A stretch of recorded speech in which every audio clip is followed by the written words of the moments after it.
Hello students, today I am going to explain you this concept of oblique collision. Oblique collision में in general आपको कुछ confusions and doubts रहते हैं that I am going to explain here how. मान लो कोई ball है, ball को मैंने ग्राउंड पे obliquely collize किया, मतलब not exact vertical, किसी एंगल थीटा पे हमने किसी बॉल को collide किया विद द ग्राउंड। जब कोई बॉल यहाँ पे ग्राउंड पे से collide करेगा तो उसकी इनकमिंग वेलोसिटी मैं मान लेता हूँ क्या है, u है। U इनकमिंग वेलोसिटी से बॉल आया, ग्राउंड को टकराया। आफ्टर हिटिंग दिस बॉल इधर चला जाता है और दिस वेलोसिटी इज v। देखिए U वेलोसिटी से आ रहा है और v वेलोसिटी से चला जा रहा है। और दिस लाइन, ये जो लाइन होती है this is called as common normal line. इसको हम क्या कहते हैं, कॉमन नॉर्मल। कॉमन नॉर्मल वो लाइन होती है जहां पे जब कोई बॉल टकराएगी तो देखिए ये हॉरिजॉन्टल जो सरफेस है ग्राउंड का, इसको हम कॉमन टेंजेंट जैसा मान सकते हैं और इसके परपेंडिकुलर क्या होगा, ये कॉमन नॉर्मल। जब बॉल ऐसे आती है तो टकरा किधर जाती है, जो भी इंपल्सिव फोर्स लगते हैं जी मतलब जो इंपल्स लगा या फोर्स लगा, that force will act on the common normal line only. मतलब क्या होगा, जो भी वेलोसिटी का चेंज आएगा कंपोनेंट में वो केवल कॉमन नॉर्मल पे होगा, कॉमन टेंजेंट पे कोई फोर्स नहीं लगता है।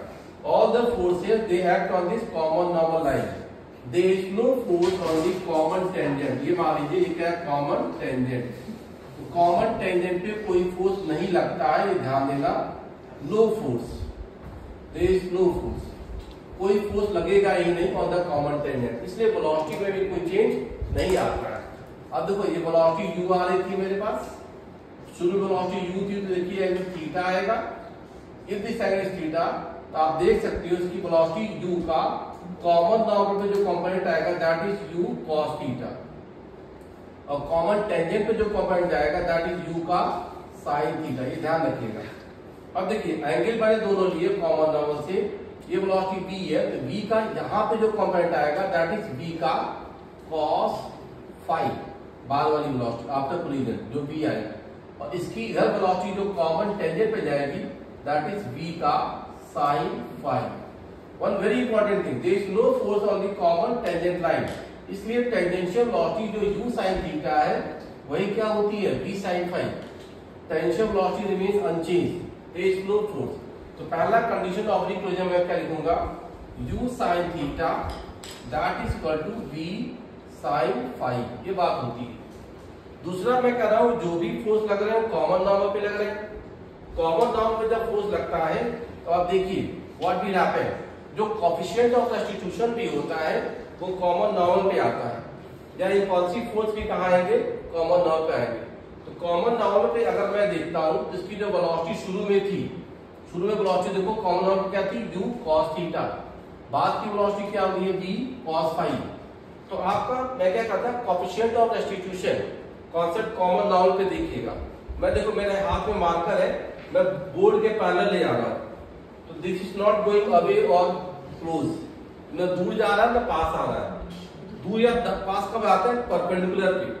तो ये मार्कर जब बोर्ड के परपेंडिकुलर जाता है तब ये दूर या पास आता है। तो बोर्ड का परपेंडिकुलर क्या हो गया, कॉमन नॉर्मल। तो यहीं पे दूर और पास की बात आती है। I am going parallel to the board, तो मैं न दूर जा रहा हूँ न पास जा रहा हूँ। पैरेलल टू बोर्ड मोशन में कोई दूर या पास नहीं, परपेंडिकुलर में जाऊंगा, परपेंडिकुलर आऊंगा तब ये दूर और पास की बात होती है।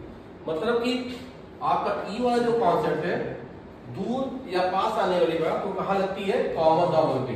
कॉमन टेंजेंट पे कुछ नहीं होता है ऐसा। ई की वैल्यू देखो, वेलोसिटी ऑफ सेपरेशन क्या हो गया, v cos फाई, और वेलोसिटी ऑफ अप्रोच क्या हो गया, u cos थीटा। आपके पास सेकंड इक्वेशन ये मिल गई क्या, e कोएफिशिएंट ऑफ सब्स्टिट्यूशन, और पहला वाला क्या था, ये मिल गया था आपका। With these two equations we can solve and we can find out the value for theta and phi को हम लोग कोरिलेट कर सकते हैं। तो थीटा फाई को आप कैसे कोरिलेट करोगे, जस्ट यू सी, आप यहां से पहले क्वेश्चन से चेक करिए। तो मैं क्या कहूंगा, v अपॉन u लिखिए। तो v अपॉन u की वैल्यू मैं क्या लिखूंगा, it is sin theta, v upon u is sin theta upon sin phi.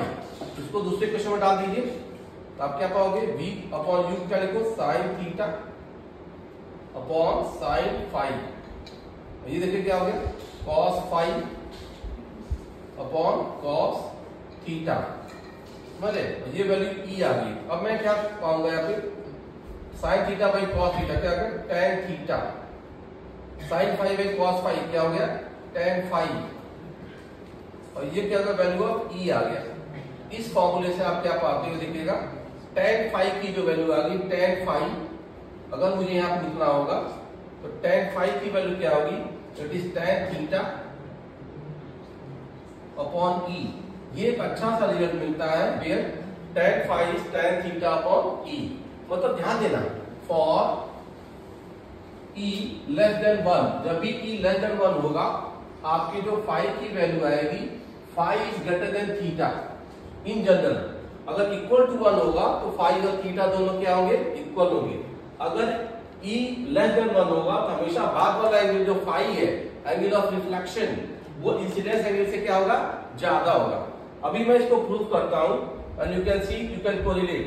जैसे मान लो मैं यहाँ पे देखता हूं कि ई की वैल्यू आपके पास मान लो 1/3 थी, एग्जाम्पल लेता हूं, ई की वैल्यू मेरे पास क्या है, 1/3 है, और मान लेता हूं मैं थीटा एंगल जो था वो क्या था, 30 डिग्री। आप फाई एंगल क्या होगा निकाल सकते हो। जस्ट सी, ई की वैल्यू मैं क्या कर रहा हूं, 1/3 रख दीजिए, is 1/3, tan theta, tan 60 degree, tan 30 degree, it is tan 30 degree over tan phi. You can see tan 30 degree आप जानते हैं क्या होता है, 1/√3 इंटू क्या हो गया आपका पास, tan phi. Now you relate this term, what you will get, just see, यहां पर आपकी tan फाई की वैल्यू क्या आ जाएगी,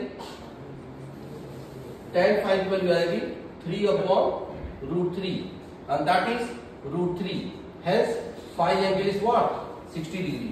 आपने चेक किया कि जब मेरा e की वैल्यू 1/3 है, बाद का एंगल ऑफ रिफ्लेक्शन क्या हो गया, बड़ा आ गया। ये रिजल्ट आपको हमेशा मिलेगा। मोमेंटम कंजर्वेशन से इंपल्सिव फोर्स इधर लगे, तो अब आप यहाँ पे वेलोसिटी u और v को भी कोरिलेट कर सकते हो विद दिस इक्वेशंस।